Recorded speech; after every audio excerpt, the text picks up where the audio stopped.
قرآن و حدیث کے اندر، اور یہی بنیادی چیز ہے ہماری علوم اسلامیہ کا، وہ قرآن ہے اور حدیث ہے۔ ماشاءاللہ، یہی ماخذ ہے اور یہی بنیاد ہے، اور اسی سے پوری دنیا کے مسلمان فیوز و برکات حاصل کرتے ہیں، رہنمائی حاصل کرتے ہیں۔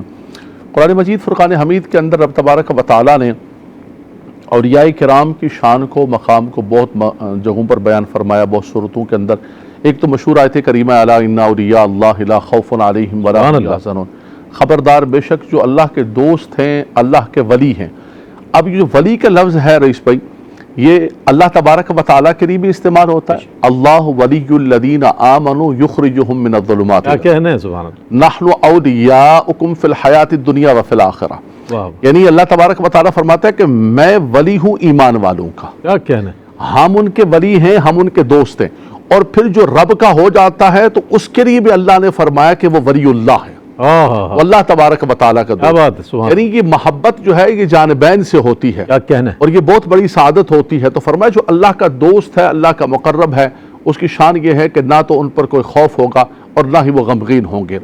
فرمایا ہوتے کون ہیں اللہ کے ولی؟ فرمایا الذین آمنوا وکانوا یتقون، فرمایا جو صاحب ایمان ہے، صاحب تقوی۔ دوسرے مقام پر فرمایا ان اولیاؤہ الا المتقون، کیا بات، حصر فرمایا کون ہے اللہ کے ولی؟ فرمایا اللہ کے ولی وہی ہیں، حصر کے ساتھ فرمایا کہ جو تقوی اور پرہیزگاری رکھنے والے ہیں۔ کیا کہنے، الذین آمنوا وکانوا یتقون، جن کی زندگی عبارت ہے تقوی اور پرہیزگاری کے ساتھ۔ جیسے آپ نے بڑا خوبصورت جملہ فرمایا کہ ان کی زندگی، ان کا اٹھنا بیٹھنا اللہ اور اس کے رسول کے احکامات کے مطابق ہوتا ہے۔ لیکن اس میں زندگی ہم بھی بسر کرتے ہیں، یہ اللہ کے بندے بھی بسر کرتے ہیں۔ انسان کی جو فطری چیزیں ہیں، جو فطری تقاضے ہیں، انسان شادی کرتا ہے، انسان تجارت کے لیے کسب کرتا ہے، دوسرے معاملات کرتا ہے، ان کے اندر بھی یہ ساری چیزیں موجود ہیں۔ بالکل بالکل، اور اللہ کے ولیوں نے بھی تجارت فرمائی، ان کی اولادیں ہوئیں، ان کی شادیاں ہوئیں، بچے ہوئے، لیکن یہ ساری چیزیں ہونے کے باوجود زندگی انہوں نے اللہ اور اس کے رسول کے احکامات کو، کیا بات ہے، سبحان اللہ، سبحان ان کا بولنا، ان کا قدم اٹھانا، ان کا چلنا، ان کا ہر چیز۔ ہمارے یہاں کسی کو کہا جاتا ہے نا، کوئی کچھ بول رہا ہوتا ہے، ہمیں بولے کیا بول رہے ہو بھائی، کیا بول رہے ہو؟ مرضی میری زبان، میرا منہ، میری مرضی، جو مرضی بولوں۔ مولانا صاحب آپ کون ہوتے مجھے روکنے والے؟ میری زبان ہے، میری زبان، میری تجارت، میری دکان، میری مرضی، میری زبان میری مرضی، میرا جسم میری مرضی۔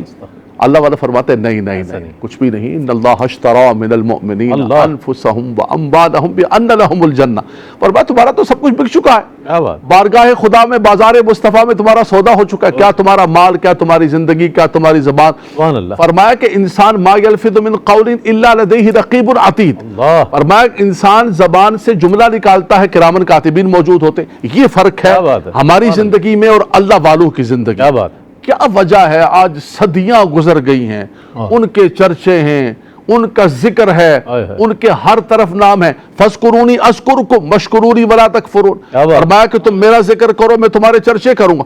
آج وہ قبر کے اندر ہے، زندگی انہوں نے ذاکر بن کے گزاری ہے، آج قبر کے اندر ہیں، دنیا ان کے چرچے کر رہی ہے۔ واہ واہ، انسان کہتا ہے کہ یہ خاندان والے ہیں، یہ فلاں والے ہیں، ان کو یہ ہوا تھا، کچھ بھی نہیں ہے، نہ کوئی رشتہ ہے۔ حضرت پیران پیر سے کیا رشتہ ہے ہمارا؟ خواجہ خواجگان اجمیر کے اندر کیا رشتہ؟ حضور داتا علی حجویری سے کیا، عبداللہ شاہ غازی سے کیا رشتہ؟ رشتہ یہ ہے کہ یہ اللہ کے دوست، اللہ کے دوست، واہ، اللہ کے پیار، یعنی ان سے ہمارا تعلق، ہمارا رشتہ، ہمارا پیار محبت۔ دیکھیں قرآن کے اندر دو چیزوں کو ذکر کیا، ایک ہے من دون اللہ اور ایک ہے اولیاء اللہ، کیا بات، من دون اللہ وہ اللہ سے دور کرنے والے۔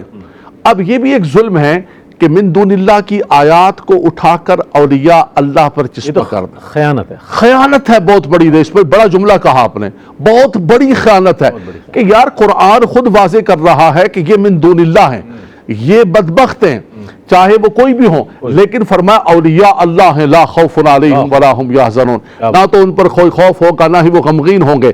لیکن رئیس بھائی ساتھ یہ بھی بتایا کہ یہاں تو حال یہ ہے کہ لباس خضر میں یہاں ہزاروں رہزن پھرتے ہیں، ہر کونے پر، ہر نکڑ پر ایک بابا بیٹھا ہوا ہے، ایک عامل بیٹھا ہوا ہے، ایک بندہ بیٹھا ہوا ہے، میرے ہاتھ میں ہاتھ دے دو میں تمہیں جنت میں لے کے جاؤں گا۔ بھائی تمہیں خود بھی کچھ پتا ہے دین کا، شریعت کا، علم کا، ہیں جی؟ فرمایا مجھے کچھ پتا نہیں بس میں تمہیں لے کر جاؤں گا. وہ ایک بندے کو کہا نا ہمارے ایئر وائی کا بندہ کیا بولے کلمہ پڑھو اپنے آپ کو, اس کو کلمہ نہیں آتا تھا, اس کو کلمہ پڑھنے نہیں آتا تھا اور وہ لوگوں کو جفیاں مار مار کے جنت میں لے جا رہا تھا کہ آ جاؤ میں تمہیں جنت میں لے گئے. تو قرآن نے جہاں اولیاء اللہ کی شان کو بیان کیا ساتھ یہ بھی ذکر کیا کہ ان کی ڈیفینیشن کیا ہے, ان کی پہچان کیا ہے. اس لباس کے اندر کیموفلاج کے اندر اس خضری لباس کے اندر دھوکہ نہ کھانا. لباس خضر میں یہاں ہزاروں راہزن ڈاکو ہیں, چور ہیں, لٹیرے ہیں جو تمہارے دین کو, تمہارے مال کو, ہماری بہنیں سن رہی ہیں, تمہاری عزتوں کو. پیمانہ یہ ہے کہ وہ اللہ اور اس کے رسول کے احکامات کے مطابق. بہت اچھی بات.